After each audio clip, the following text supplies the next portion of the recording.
Hello everyone. आज हम लोग एग्जाम्पल 2.46 को सॉल्व करेंगे। ठीक है, तो इन फिगर A2.65 फाइंड भी open circuit by nodal analysis.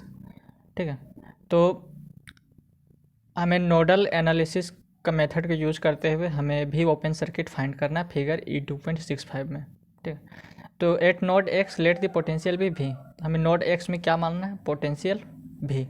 Okay, तो हम फिगर E2.65 को देखते हैं, उसके बाद सॉल्व करते हैं और भी ओपन सर्किट को फाइंड करते हैं। ये फिगर E2.65 है। ठीक है, इसमें हमें क्या फाइंड करना है, भी ओपन सर्किट, यानी कि यहाँ पर है तो वोल्टेज कितना ड्रॉप हो रहा है।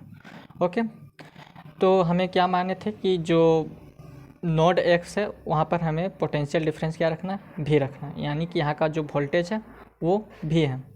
ठीक है, तो नोडल एनालिसिस जब हम इसमें लगाएंगे तो एक हम नॉन रेफरेंस नोड लेते हैं और एक रेफरेंस नोड लेते हैं। ठीक है, तो नॉन रेफरेंस नोड हमारा ये हो जाएगा, क्योंकि यहाँ से करंट डिवाइड हो रहा है, दैट इज इधर से और इधर से, मतलब तीनों तरफ से, इधर से भी करंट डिवाइड हो रहा है, इधर से भी और इधर से भी करंट डिवाइड हो रहा है। ठीक है, तो इसे हम नॉन रेफरेंस नोड लेंगे जिसका जो वोल्टेज रहेगा वो फिक्स है, दैट इज जिसका वोल्टेज भी है जो कि फिक्स है, और एक रेफरेंस नोड लेंगे जिससे सभी है सो ब्रांच है सो उससे जुड़ा हुआ हो, तो ये है सो हमारा रेफरेंस नोड बन जाएगा, दैट इज इसे अर्थिंग कर देंगे, तो इसका जो वोल्टेज हो जाएगा वो हमारा कितना होगा, 0 होगा। ठीक है, तो जब यहाँ पर है सो नोडल एनालिसिस मेथड लगाएंगे तब क्या होगा, तो ऐसे ही फिगर एक मैंने बनाया है सेम। ठीक है, तो ये फिगर मैंने बनाया है सेम इसी की तरह है। ये जो करंट वगैरह है वो बाद में निकलाया गया, तो वो सब अभी हमको निकालना पड़ेगा। ठीक है, तो इसे हम सॉल्व कैसे करेंगे, ताकि इसे हम लिखेंगे यहाँ पर जब नोडल एनालिसिस मेथड लगाएंगे तो हम इसका जो लिखेंगे कैसे, ये जो है हमारा अर्थिंग किया हुआ है। ठीक है, that is V equals to 0 है हमारा यहाँ। तो जब नोडल एनालिसिस मेथड लगाएंगे तो हम क्या लिखेंगे, इस ब्रांच यहाँ से यहाँ तक का जो पोटेंशियल डिफरेंस, यानी कि इस ब्रांच के लिए यहाँ से यहाँ तक का पोटेंशियल डिफरेंस, तो ये हमारा क्या हो जाएगा, V माइनस 0। ठीक है, V माइनस 0, फिर लौटते समय हम किधर से आएंगे, पॉजिटिव टू नेगेटिव, इसलिए यहाँ पर इसका जो हो जाएगा वैल्यू +10 डिवाइडेड बाय रेसिस्टेंस, तो रेसिस्टेंस का वैल्यू कितना हमारा 1 हो, तो डिवाइडेड बाय 1, ये हो गया हमारा प्लस। और एक बात कि जब हम नोडल मेथड का, जिस नोड में हम लोग नोडल मेथड लगाएंगे उसका जो वोल्टेज होगा वो हाई रहेगा और इन सभी वोल्टेज से। ओके, उसके बाद हम यहाँ लगाएंगे, तो इस ब्रांच के लिए हम क्या लिखेंगे, यहाँ से यहाँ तक का potential difference divided by R3। ठीक है, तो V माइनस 0 डिवाइडेड बाय इसका जो रेसिस्टेंस है वो क्या है 2 प्लस यहाँ से यहाँ तक का पोटेंशियल डिफरेंस, ये जो है यहाँ से यहाँ तक का पोटेंशियल डिफरेंस, तो ये हमारा क्या हो जाएगा V माइनस 0, फिर लौटते टाइम हमारा क्या होगा, लौटते टाइम आएंगे हम तो पॉजिटिव टू नेगेटिव आएंगे, इसीलिए इसका साइन लिए +5 divided by resistance 1, resistance R2 plus R4 जो कि हमारा किस में कनेक्ट है, सीरीज में, तो R2 प्लस R4 बन के हमारा क्या हो जाएगा 1 + 1 दैट इज 2 ओम, तो divided by 2 is equals to 0। Okay, ये हो गया हमारा। फिर इसको फर्दर सॉल्व करेंगे तो हमारा क्या आएगा, V/1 plus 10/1 plus V/2 plus V/2 plus 5/2 is equals to 0, ये आ जाएगा हमारा। यहाँ से V/1 V/2 V/2 से यहाँ से भी हम यहाँ और यहाँ से भी कॉमन ले लिए, तो हमारे यहाँ पर क्या हो जाएगा 1/1 प्लस 1/2 प्लस 1/2 प्लस 10/1 प्लस 5/2, ये हो गया हमारा। तो यहाँ से हम लोग एलसीएम लिए 2। ठीक है, तो 2 आया, तो 1 × 2 इज इक्वल्स टू 2, 1 2 × 2, तो 2 × 1 इज इक्वल्स टू 2, 2 1 × 1, तो 1 1 × 1, 2 1 × 2, तो 1 1 × 1, ये हो गया हमारा। ठीक है, प्लस यहाँ से भी 2 एलसीएम लिए यहाँ से। ठीक है, तो यहाँ पर क्या बचा 5, फिर यहाँ पर क्या बचेगा, that is 1 2 × 2 that is 2 × 10 20/2 is equals to 0, तो यहाँ पर क्या आ जाएगा हमारा 4/2 और ये 20+5 कितना हो जाएगा 25/2। तो जब इसको इधर ले जाएंगे तो हमारा क्या आ जाएगा -25/2। फिर ये 2 से ये 2 गया तो हमारा क्या बचा 2 वोल्ट -25/2। फिर ये 2 को नीचे ले आए, दैट इज 2 को डिवाइड में ले आए, ठीक है। तो V इक्वल्स टू -20/4, तो V equals to -6.25 volt. Okay, तो हमारा है सो वोल्टेज है सो यहाँ का वोल्टेज हमारा कितना निकल गया -6.25 वोल्ट। अब हमें क्या करना है कि यहाँ का करंट फाइंड करेंगे कि R1 से कितना है सो करंट है सो पास हो रहा है, और R2 से कितना करंट पास हो रहा है उसको फाइंड करेंगे। ओके, तो वोल्टेज हमारा निकल गया। फाइंड करेंगे कि जो R1 से है वहाँ से कितना करंट फ्लो हो रहा है, यानी कि इस ब्रांच में कितना करंट फ्लो हो रहा है, ठीक है। तो उसको निकालने के लिए हम क्या करेंगे, that is current through R1 is equals to यहाँ से यहाँ तक का पोटेंशियल डिफरेंस, यहाँ से यहाँ तक का पोटेंशियल डिफरेंस डिवाइडेड बाई 2। यही ना होता है कि I equals to V by R होता है। तो हमारा निकालना क्या पड़ेगा, यानी कि यहाँ से यहाँ तक का पोटेंशियल डिफरेंस कितना होगा, यानी कि V, और रेसिस्टेंस हमारा 1 ओम तो है ही, ठीक है। तो यहाँ से यहाँ तक का पोटेंशियल डिफरेंस को हम क्या लिखेंगे, that is current through R1 के लिए हम क्या लिखेंगे, यानी कि R1 में हमारा कितना करंट फ्लो हो रहा है, तो उसके लिए लिखेंगे इज इक्वल्स टू, लिख सकते हैं हम लोग क्या, दैट इज V -0।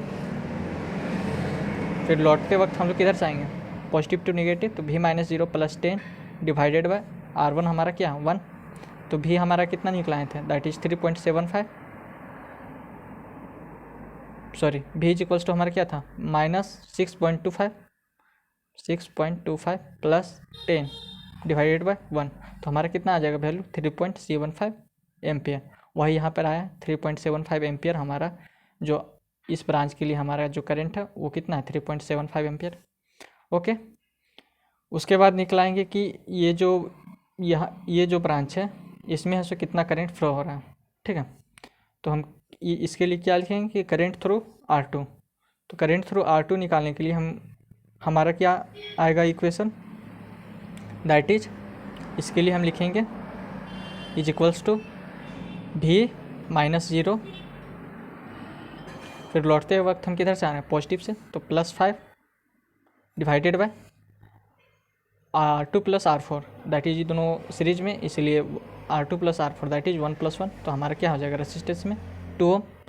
तो V हमारा कितना था -6.25, V हमारा था -6.25 + 5 डिवाइडेड बाय 2, ठीक है। तो ये जब करेंगे तो हमारा कितना आ जाएगा, दैट इज -6.25 + 5 डिवाइडेड बाई 2, तो इसका जो वैल्यू आएगा वो कितना आएगा -1.25 डिवाइडेड बाय 2। तो जब इसको डिवाइड करेंगे तो हमारा जो वैल्यू आएगा वो -0.625 आ जाएगा, ठीक है, एम्पियर। तो इसका जो करंट का जो डायरेक्शन है वो क्या है, निगेटिव है, यानी कि जो करंट हम लोग मान के चले थे कि करंट हमारा इधर से फ्लो हो रहा है, लेकिन ये इधर से फ्लो ना होकर हमारा 5 वोल्ट की तरफ से फ्लो हो रहा है, ठीक है। इसलिए जो इसका डायरेक्शन है वो हम लोग इधर से लेंगे, ठीक है, यानी कि करंट हमारा इस डायरेक्शन से फ्लो हो रहा है, ना कि इस डायरेक्शन से। जो माने थे उस डायरेक्शन से हमारा करंट नहीं फ्लो हो रहा है, हमारा करंट है सो 5 वोल्ट की तरफ से फ्लो हो रहा है, ठीक है। तभी है सो इसका वैल्यू है सो पॉजिटिव आएगा। ओके, क्या है कि करंट हमारा कभी भी निगेटिव नहीं होता है। तो यहाँ का जो करंट है और यहाँ का करंट हमको पता चल गया, ठीक है। तो अब हम लोग निकाल सकते हैं कि यहाँ से यहाँ तक वोल्टेज है सो कितना ड्रॉप हुआ है, और यहाँ से यहाँ तक वोल्टेज है सो कितना ड्रॉप हुआ है, ठीक है। तो जब यहाँ से यहाँ तक का वोल्टेज ड्रॉप निकलाएंगे हम लोग, तो उसके लिए हम लोग क्या लिखेंगे, दैट इज इसके लिए हम लोग क्या लिख सकते हैं, voltage drop V equals to I × R1। तो इसके लिए हमारा करंट कितना है 3.75, जो हम लोग यहाँ पर निकलाए थे। ओके, तो 3.75 × 1 हमारा क्या आ जाएगा 3.75। फिर इसके लिए क्या होगा हमारा, दैट इज यहाँ से यहाँ तक का वोल्टेज ड्रॉप, यानी कि R2 में हमारा कितना है सो वोल्टेज ड्रॉप हो रहा है उसके लिए, तो V equals to I × R2। तो इसके लिए हमारा करंट कितना था, यहाँ पर निकला है हम लोग -0.625 है, जो कि फिर इसको हम लोग पॉजिटिव किए थे, दैट इज इसका साइन चेंज किए थे तो ये पॉजिटिव आ गया था, ठीक है। तो ये क्या हो जाएगा 0.625 × 1, दैट इज इक्वल्स टू 0.625 5 ये हो गया। तो यहाँ का वोल्टेज हमारा पता चल गया इस ब्रांच का, और इसका भी पता चल गया, दैट इज इसका 0.625 वोल्ट और इसका 3.75, ठीक है। तो डायरेक्शन इधर है, यानी कि ये पॉजिटिव डायरेक्शन, ये नेगेटिव, ये हमारा पॉजिटिव डायरेक्शन है, ये नेगेटिव। अब इसमें केवीएल लॉ का यूज करेंगे तो हमारा क्या आएगा, केवीएल लॉ जब इसमें लिखेंगे तो हमारा कैसे लिखेंगे, जो करंट का डायरेक्शन हम लिए कैसे, क्लॉकवाइज लिए हैं, ठीक है।